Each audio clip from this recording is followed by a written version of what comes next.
Positionals are an outdated and irritating to— oh boy. Oh boy. All right, let's take a minute. Do you currently enjoy playing melee DPS in FF14? No, I'm on board with this post. In fact, Shadowbringers has pushed me to the point of refusing to play any of the melee DPS jobs because long-standing issues with melee DPS design and encounter design continue to go addressed and instead just keep getting compounded or given awful band-aid fixes like True North. I mean, I hate True North. All melee DPS are punished disproportionately for disconnects compared to other jobs due to the loss of auto attacks. Yeah, that's why. That's why they get punished more than all jobs. Dragoon wants to keep its Life of the Dragon cycle aligned precisely with its awkward system of rotating buffs. Blood for blood, Dragon Sight, Battle Litany. Wait, what is rotating buffs? What? Wait, what? Does this person use Blood for blood, and then when Blood for blood falls off, they use Dragon Sight? And then when Dragon Sight falls off, they use Battle Litany? Uh-oh. Sure. Wants to minimize overriding Demolish, but also not let Demolish drop. Hey, newsflash, buddy. This is every job with a dot. Wants to minimize overriding Twin Snakes, but also not let Twin Snakes drop. Hey, newsflash. This is every job with a buff. This is literally the standard job in this game. Nothing to do with playing melee. I hate the internet now. The crucial 90-second burst cycles relies on uninterrupted melee range uptime for 15 to 20 seconds. And also becomes frustratingly deranged. Deranged? If any interruptions to its form, alignment, mess up perfect balance, Twin Snakes, Demolish, or Tornado Kick timing, or any position. See, the funny thing about this is that if your GCD gets messed up on Monk, literally what you do is that you can just double Dragon Kick. And like that should realign your alignment. Like, yeah, it's not great, but you can actually just like buffer an extra Dragon Kick in there to make it so that your Riddle Fire comes up with Demolish again. That's the easiest way to play Monk. For even small amounts of GCD drift will derange the ability to keep Higanbana, Meikyo Shisui, Midari Setsugekka, Tsubame Gaishi, and Shoha aligned with encounter mechanics and party buffs. Bro, you don't align Shoha. Shoha is just like a thing you do whenever you have it. I don't think Shoha alignment is a thing. Like, yeah, you wanna line up Higanbana and like Meikyo and Midari, sure. Shoha? Sure. Wants to minimize overriding Gekko and Kasha, but also not let Gekko and Kasha drop. Again, this is every job with a buff ever. Wants to minimize overriding Higanbana, but also not let Higanbana drop. Yes, this is every job with a dot. Wow. The Iya Jutsu system and the actions Higanbana, Meikyo Shisui, Midari Setsugekka, Tsubame Gaishi, and Shoha. Dude, this guy is like padding his word count so hard. This is a copy pasted of the on-the-fly calculations is literally this bullet point, the same one, except they just replaced the skills with Higanbana, Meikyo Shisui, Midari Setsugekka, Tsubame Gaishi, and Shoha. Disconnects also affect the totals of Kenki, which can eventually compound enough to cause further on-the-fly adjustments to be necessary to avoid coming up unexpectedly short for crucial actions such as Hisatsu Keiten and Hisatsu Sene. Yeah, I mean, like, if you don't have enough Kenki for these, you are stupid. That's your fault. You messed up by spamming the gauge dump way too much. Relies heavily on ensuring that all of its personal DPS burst lands inside its own trick attack window, pressuring a 15-second window wherein disconnects are extremely punishing. Does this person know how Reiton works? Has an action called Tenshi Jin that punishes the player for any movement whatsoever and must be executed immediately off cooldown to remain aligned with trick attack and can come off cooldown just in time for a disconnect. Has this person ever played a caster? Has an action Dream Within a Dream plus Assassinate that punishes the player for disconnecting and also prevents movement with an animation lock, but must be executed immediately off cooldown to remain aligned with trick attack. It can come off cooldown just in time for a disconnect or unnecessary movement. It's the same fucking thing. This is literally the same bullet point. Can come off cooldown just in time for a disconnect is like their favorite phrase. This person didn't complain about jump, only assassinate, which assassinate actually is a very, very flexible ability because you can move where you want to put it, because it doesn't matter if you use it on cooldown or not, as long as you use it within trick attack. Assassinate is probably the least accurate example of like punishing and being forced to be aligned to a specific spot. You can move Assassinate around pretty well. I don't even know anymore. Wants to attempt to dump Ninki Gauge inside trick attack, but this requires the action Baba Kakra, which cannot be executed while disconnected. I just don't understand how this person has to disconnect from the boss all the time. What is going on with their rotation that causes them to misalign everything all the time? Far too many encounters in the game, especially in dungeons, alliance raids, extreme trials, and other sub-savage content, but also in many savage encounters as well. Casually pepper in encounters designed with unpredictable, prolonged, exaggerated, or grotesque windows of forced disconnect from melee range. In dungeons, especially in dungeons, disconnects are applied at seemingly arbitrary times that often are long enough to derange a rotation severely, e.g. by allowing important buffs to drop all the way off, especially in dungeons, or allowed to occur at exactly the worst possible point in a melee DPS rotation. For example, exactly at the mark where a samurai needs to perform the crucial and hypersensitive Higanbana, Meikyoshi Sui, Midare Satsugeka, Tsubame Gaishi burst sequence, especially in dungeons. Extraordinarily long combo chains combined with the addition of Radiant Thrust and Shadowbringers means that a Dragoon can basically effectively never use Piercing Talon without causing more DPS loss than just doing nothing, because Piercing Talon breaks combo chains. I actually agree at this point. This whole post is terrible, but I actually agree that the fact that you can't really use Piercing Talon or throwing daggers or I guess Monk doesn't have anything, which I actually think is kind of dumb. But, you know, again, this whole post is awful, but I really don't like how range attacks break combos. FF14's bizarre movement calculation system means that using high jump from range sees to still treat the Dragoon as if they were located at every point between their current location and the target location. In other words, using high jump from range frequently causes you to get killed by the AoE you're supposed to be safely outside of. That's kind of true? Wait, why is this guy actually making sense now? Elusive jump requires bizarre and convoluted camera spinning. Okay, that's not true. Form shift requires performing excessive projections and calculations to try to make sure that the monk returns to the target in the correct form. That will both keep the 90-second window aligned and yet also not allow either Twin Snakes or Damage to drop off. In actual practice, whether or not this succeeds will usually end up being arbitrary rather than planned. Why are you using form shift? Yeah, form shift is for when you can't hit the boss for 10 seconds straight.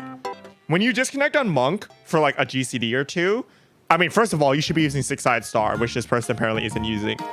And second of all, you should just, most of the time you build up stacks of meditate. That's what you want to be doing.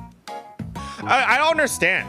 How can form shift both require excessive projections and calculations, humongous 10-head, 5-head, 6-head stuff, while also being arbitrary rather than planned? Is it either requires a huge brain to do successfully, or you have no say in whether it performs successfully? It's one or the other. It can't be both. This person just contradicted themselves in the same bullet point. Shoulder tackle is probably on cooldown because the potency attached to it means that it gets dumped in melee range in order to maximize the 90-second buff window. Holding it for a disconnect means punishing yourself with compounding potency losses later. No. What? You're not sitting on 2 charges, right? You don't shift its cooldown. You don't shift its cooldown back because it's on a fucking charge system. That's literally why the charge system was invented. Six-Sided Star requires performing on-the-fly calculus. With the term on-the-fly calculus, I can't tell if this has got to be a troll. There's no way this is real. I actually believe that someone actually has this opinion up until now. But now that they're saying it's calculus, I don't know anymore. This has to be a troll. There's no way. I mean, I haven't played Monk in a while, but I'm pretty sure the way it works is that if Six-Sided Star clips into your next GCD, because if you get back into melee uptime while Six-Sided Star is GCD still running, then you shouldn't Six-Sided Star, you should meditate instead. You use Six-Sided Star if the downtime is it's 5 seconds or more or something like that. And that man is impractical and unusable in most situations because it directly competes with meditation and Six-Sided Star for GCD space. I mean, that's true. And can also clip into the resuming GCDs on the target. And even wait. What? When are you using a Gnatman? How are you using a Gnatman in a way that it clips into GCDs? When are you using a Gnatman?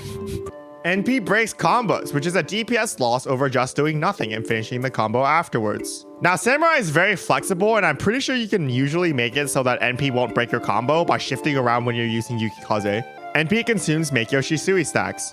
When the fuck are you using NP during Meikyo Shisui? NP breaks Tsubami Gaishi. When is this guy NPing? Does this guy NP every other GCD? Hisatsu Yaten plus NP is useless in almost any case where using the enhanced NP will break a combo. That's why you don't break the combo. All of which means that NP is useless in the vast majority of situations where a disconnect occurs, which means that Samurai is forced to just sit around doing nothing while its GCD while waiting for a disconnect to end. Dude, how long do you disconnect from the boss? Especially in dungeons, alliance raids, and extreme trials.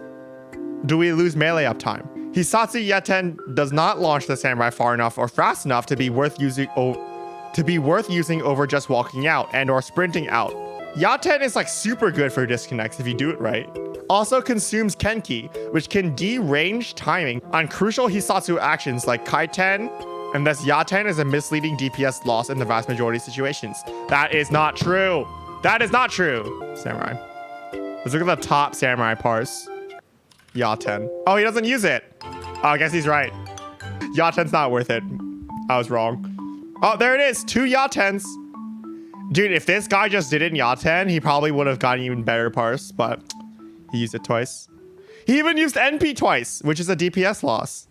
Hisatsu Gyoten consumes Kenki, which means that for similar reasons to Hisatsu Yaten, this action is used only when absolutely necessary and otherwise avoided. So what? That's literally the point. That's literally the interesting part about having different skills. They're good in different situations. That's what makes a job feel flexible and fun to play. And that's like, I feel like this person just wants to mash their keyboard and hit every single thing off cooldown and have good DPS for it and not want to think about it. Shikuchi is an awfully clunky action design that basically requires multiple different clunky and unresponsive macros for enemy target, friendly target, and so on, in order to be used in any practical way, because attempting to quickly ground target a tiny reticle in FF14's sluggish and unresponsive game engine is a fast way to get yourself more killed than just walking to that location would have. Hey bud, I suggest you upgrade from your PS3. Throwing Dagger breaks combos and consumes stacks of Bunshin. Why are you using Throwing Dagger with Bunshin? Okay. Meaning that in the vast majority of situations, Throwing Dagger is completely useless, and the ninja is forced to stop its GCD and do nothing once charges and Mudra have been exhausted. Yo, how far are you out there? How far are you from the boss when you actually use 2 Raytons? Positionals are an outdated and irritating oh boy.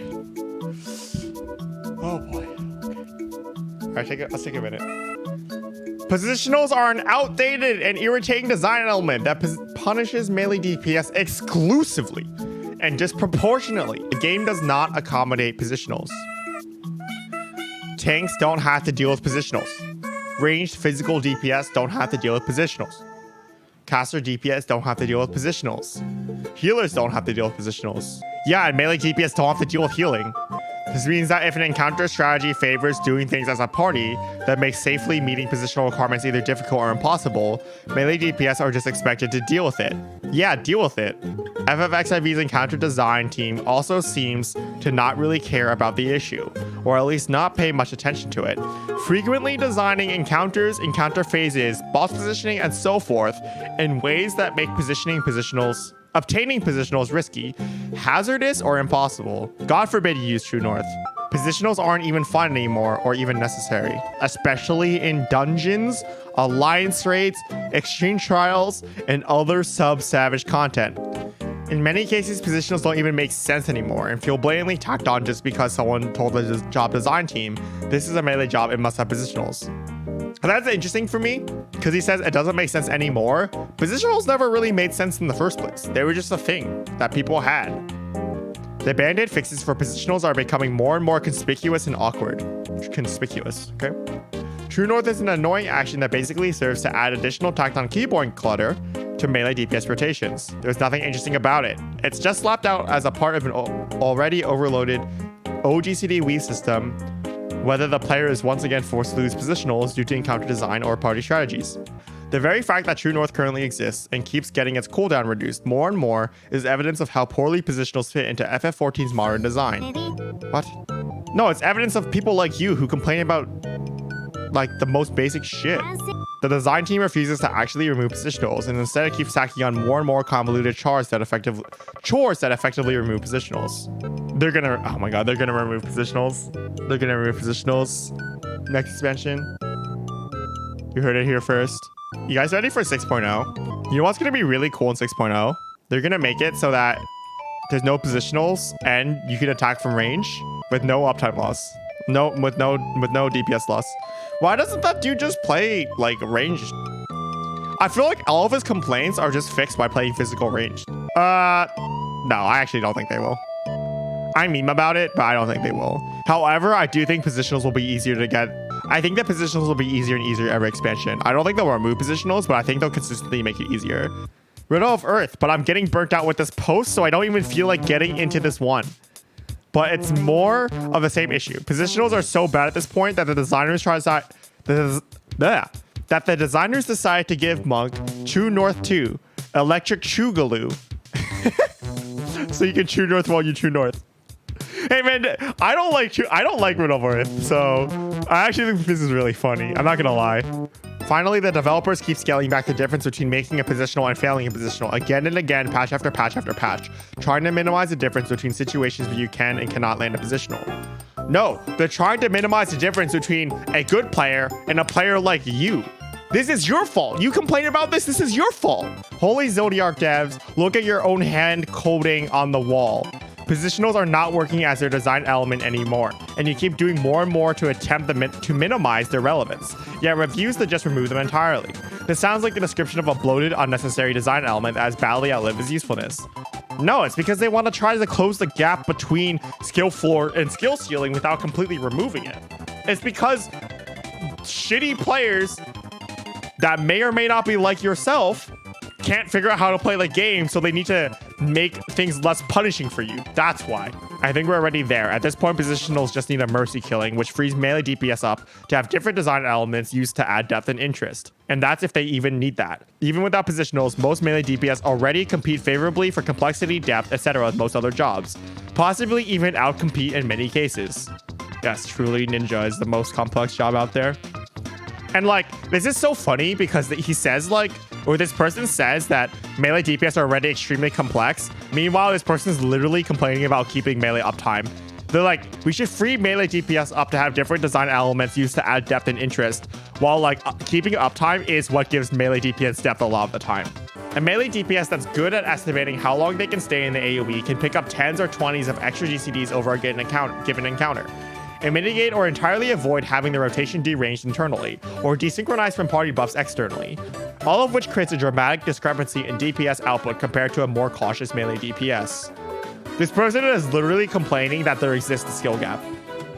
This pressures all melee DPS players to take these kinds of death-tempting risks in order to feel competitive, and if they don't, they'll be judged unfavorably players that tend to just look at final DPS output. This is like playing League of Legends and complaining that you have to last hit, and then being like, this means that I'm gonna have to learn how to last hit or else other people will look at me unfavorably. Yeah, because you suck. In turn, this increases the burden on healers, who have to clean up the messes for many melee DPS that feel pressure to take these risks to maintain the rotation, but get it wrong and they either outright KO or require an emergency spot heal. And that's when you kick the melee DPS who mess up, and then you don't have to deal with it anymore. Forehead. Then it becomes the entire party's problem if said melee DPS has too much weakness, leading to enrage, or as KO during mechanic that cannot afford to have any missing players, common, extreme, and savage. So ultimately, this is irritating for everyone involved and becomes everyone's problem. Yeah, and that's why you kick the players who are bad. When you're talking about uptime on melee DPS and you don't even know how to get uptime on melee DPS, right? This person is complaining that like the difference between good uptime and not good uptime is huge. That's because this person doesn't know how to maintain like uptime. Apparently, they don't know how to use six-sided star because it requires calculus, as they said.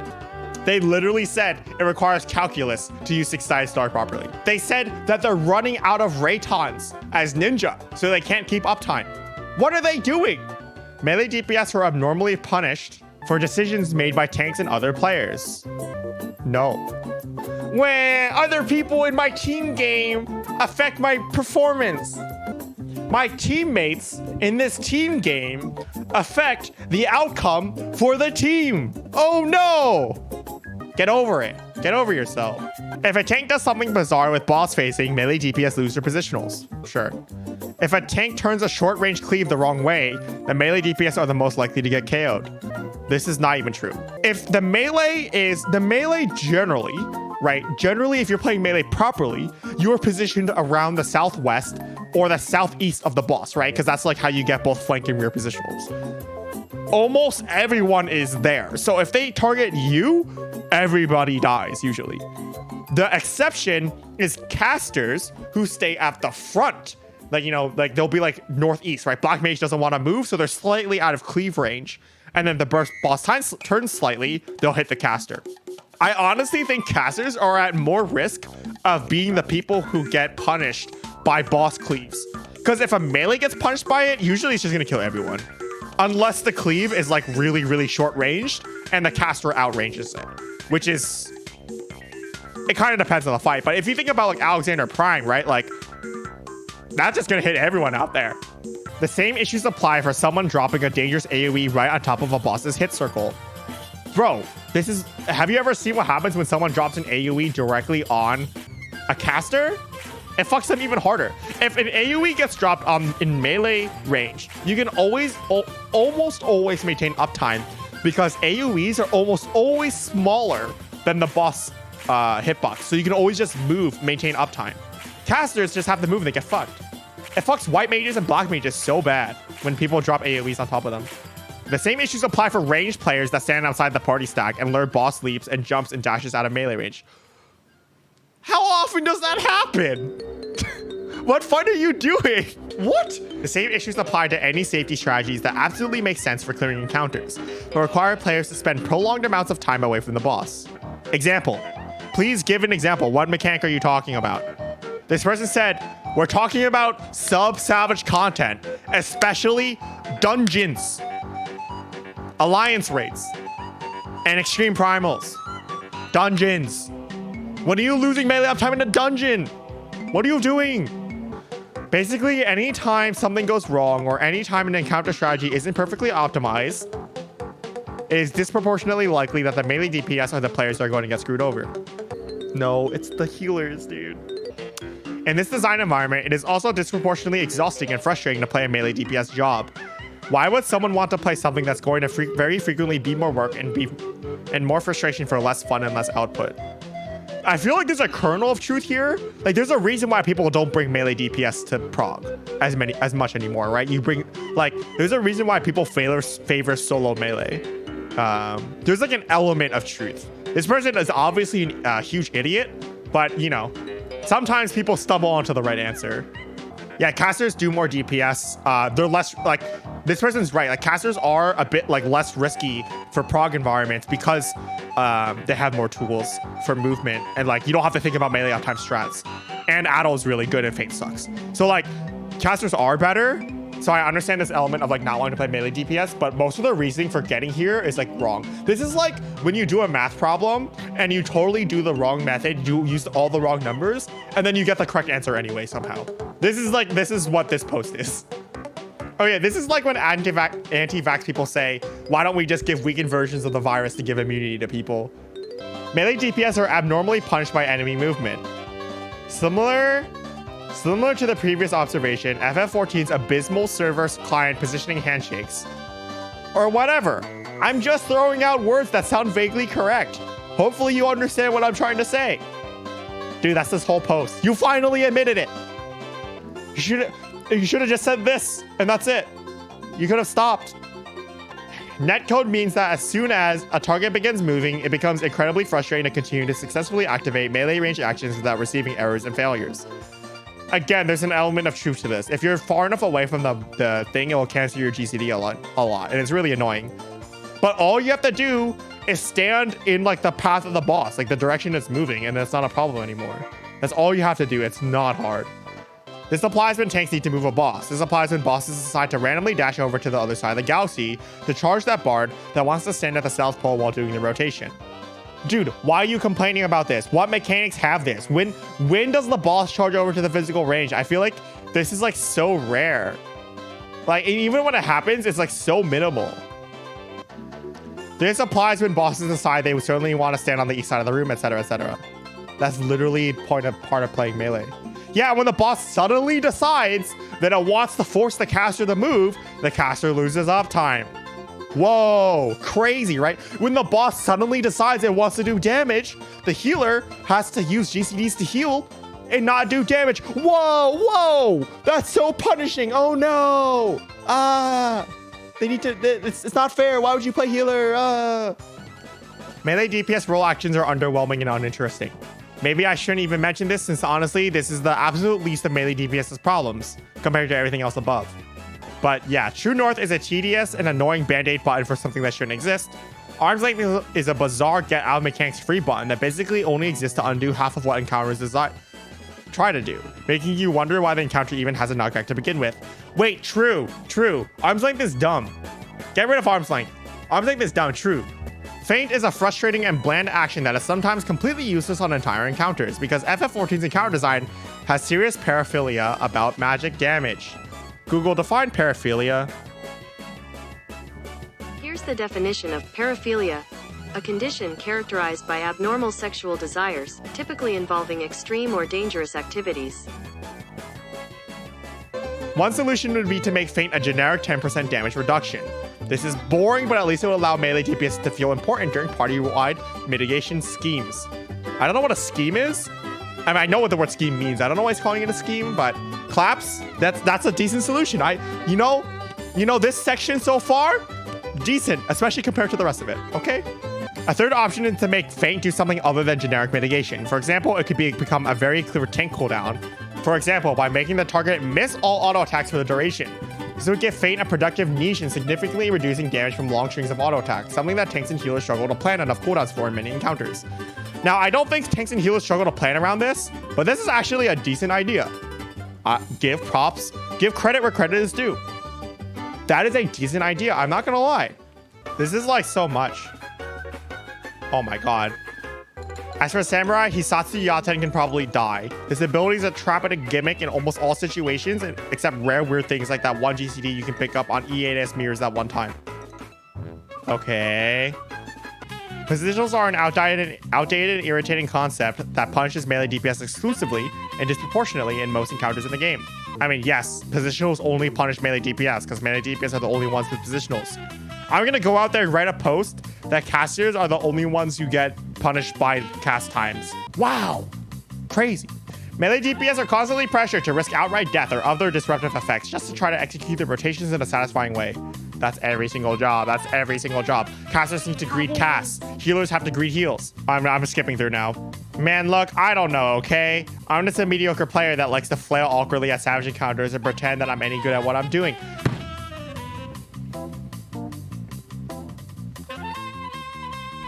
Wasting my fucking time. I'm sad. I'm tired. This was tiring. This made me tired.